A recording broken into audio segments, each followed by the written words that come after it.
तीन भाई जो सांसद हैं, मैं उनसे भी रिक्वेस्ट करने आया हूँ।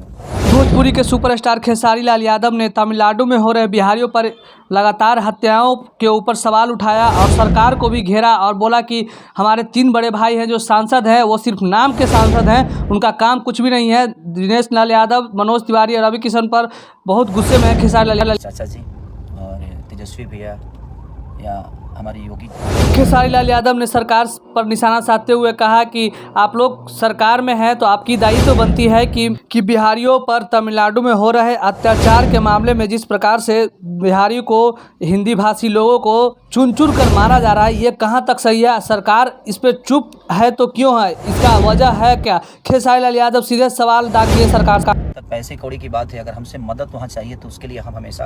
भोजपुरी के एकमात्र एकलौता कलाकार खेसारी लाल यादव हैं जो हमेशा गरीबों के लिए आवाज़ बनकर खड़े होते हैं। इस बार भी खेसारी लाल यादव ने साबित कर दिया कि अगर मजदूरों को मेरी ज़रूरत पड़े तो हम उनके लिए जान भी दे सकते हैं। तो पैसा क्या चीज़ है, मुझसे जितना हो सकेगा उससे ज़्यादा ही मजदूर भाइयों के लिए मैं पैसे से मदद करने के लिए तैयार हूँ। खड़े रहेंगे जो तमिलनाडु में हमारे भाषा, हिंदी भाषा के लिए, लोगों के लिए हो रहा है।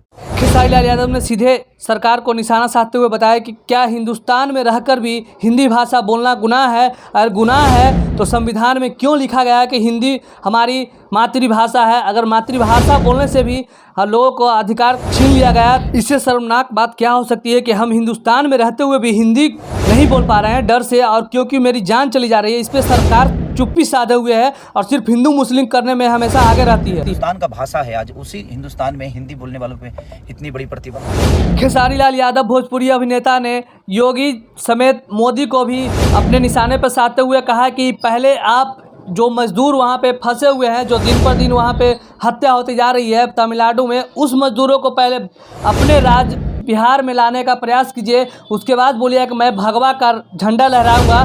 पहले हिंदू बनने से पहले वो लोग भी भारतीय हैं। मोदी जी, आप हमेशा बिहारियों का अपमान करते हैं, लेकिन बिहारी आपको हमेशा प्यार से पेश आता है, लेकिन इस बार आपने हद कर दिया। अभी तक आप एक ट्वीट भी नहीं किए हैं अपने बिहार वासी और जितने भी हिंदी भाषी लोगों के लिए। ये बहुत शर्मनाक बात है। काटा जा रहा है, जिसमें सबसे ज़्यादा संख्या हमारे यूपी बिहार के लोग। इस दर्द को समझने के लिए सिर्फ एक भोजपुरी इंडस्ट्री का मसीहा कह सकते हैं उसको, गरीबों का। खेसारी लाल यादव ने इस दर्द को समझा और अपने फेसबुक लाइव के माध्यम से पूरा सरकार को निशाना साधते हुए बताया कि अगर आप सरकार में हैं तो आप गरीबों को सुरक्षा प्रदान नहीं कर सकते हैं, उनको तमिलनाडु से बिहार और अपने प्रदेश नहीं वापस लौटा सकते हैं, तो आप किस काम के सरकार के गद्दी में बैठे हुए हैं। अगर बात रहती हिंदू और मुस्लिम के बीच तो सबसे पहले बीजेपी के बड़े बड़े नेता आते और सोशल मीडिया के माध्यम से बताते कि नहीं, यहाँ पे हमारा हिंदू राष्ट्र बनना चाहिए। लेकिन जब बात आई गरीब और मजदूरों के बीच तो तेजस्वी यादव भी चुप हैं। आखिर इस चुप्पी का वजह क्या है? आपको बिहार की जनता आपसे पूछ रही है, गरीब मजदूर पूछ रहा है। योगी आदित्यनाथ जी, आप भी चुप हैं,